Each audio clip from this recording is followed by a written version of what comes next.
Boker Tov, nous sommes le 31 mai 2022, c'est l'heure de la revue de la presse et des médias israéliens en direct de Jérusalem sur Radio Kalita.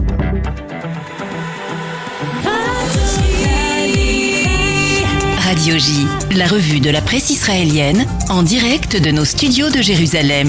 Oui, nous retrouvons à Jérusalem notre correspondant Daniel Haïk ce matin. Daniel, une fois n'est pas coutume, la manchette du Yediot Aharonot ce matin est purement sociale puisqu'elle se rapporte à la colère des enseignants israéliens. Des enseignants qui ont manifesté hier par milliers à Tel Aviv pour protester contre leurs conditions salariales particulièrement offensantes. C'est le terme qui est utilisé régulièrement dans la presse de ce matin, alors qu'il s'agit de ceux à qui nous confions l'éducation de nos propres enfants.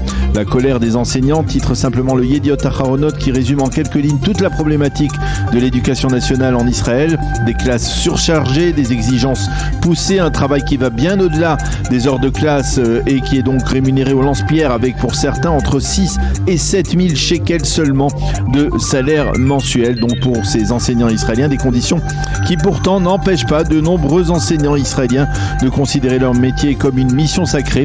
Le Israël Hayom lui mentionne ce dossier en page 2 et 3 et fait état d'une confrontation directe entre la ministre de l'Éducation, Yifrat Shacha Bitton, qui exige une augmentation sensible des salaires pour les enseignants israéliens, et le ministre des Finances, Avigdor Lieberman, lui, qui pose des conditions draconiennes à toute augmentation. Les enseignants s'insurgent d'ailleurs contre ce traitement méprisant du Trésor. Ils ne tiennent pas compte de nous, accusent les enseignants israéliens qui ont donc manifesté hier. En fait, les fonctionnaires du Trésor affirment vouloir promouvoir les enseignants non plus en fonction de leur ancienneté, mais en fonction des résultats de leurs élèves, ce qui n'est pas tout à fait dénué de bon sens.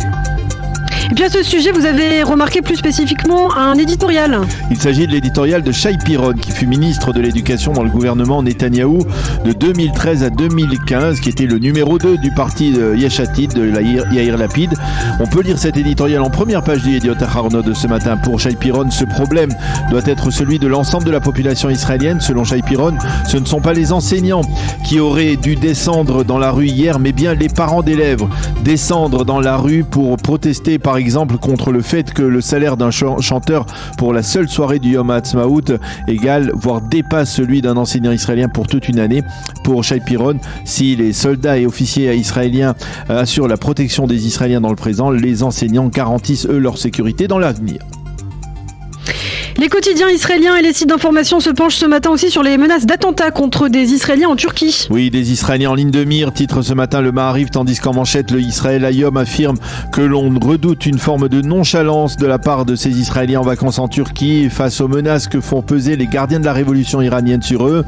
Tous les journaux et les sites d'information soulignent qu'il s'agit d'une menace immédiate qui a été donc lancée contre les Israéliens, et le site N12 fournit même les noms de 5 personnalités israéliennes connues qui seraient dans le collimateur des terroristes iraniens, parmi lesquels le général Amos Malka, ancien chef des renseignements militaires israéliens.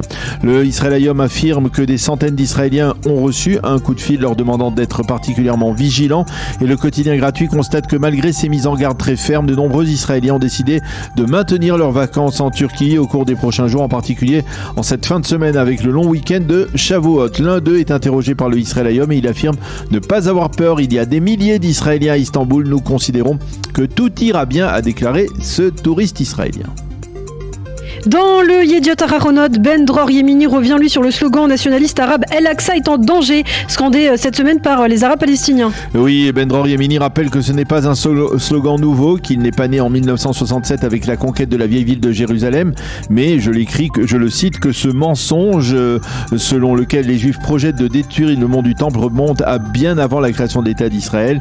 Yemini explique que ce slogan a servi de catalyseur à de nombreuses révoltes et expressions de violence de la part des Arabes en direction des Juifs en Israël, et il rappelle que jusqu'à ce que les Juifs reviennent à Jérusalem, la ville était l'une des plus délaissées par le monde arabe. Mais il explique que c'est le Moufti de Jérusalem, qui sera l'allié d'Hitler durant la Seconde Guerre mondiale, qui dans les années 30 s'est servi d'El Aqsa pour fomenter les émeutes anti-juives.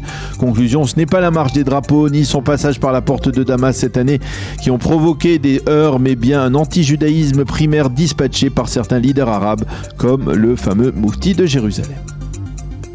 Le Maariv, lui, consacre sa manchette ce matin à une nouvelle situation d'impasse à la Knesset. Le journal indique qu'hier matin, l'opposition a annoncé officiellement qu'elle ne volerait plus au secours de l'actuelle coalition. Mais cette décision la place d'ores et déjà dans certaines difficultés face au projet de loi déposé par la députée du Nouvel Espoir, Michal Shir. Ce projet de loi vise à considérer les frères et sœurs de soldats tombés au combat ou de victimes du terrorisme comme familles endeuillées, ce qui leur accorderait des soutiens de la part de l'État dont ils ne disposent pas pour l'instant. Seul problème, Benyamin Netanyahou, on le sait, le leader de l'opposition et du Likoud, est lui-même frère endeuillé puisqu'il a perdu son frère, le légendaire commandant Yoni Netanyahou, lors de l'opération Entebbe en 1976. Est-ce que Netanyahou alors maintiendra la ligne ferme refusant toute coopération avec l'actuelle coalition? Bien fera-t-il une exception dans ce cas précis en raison de cette proximité familiale?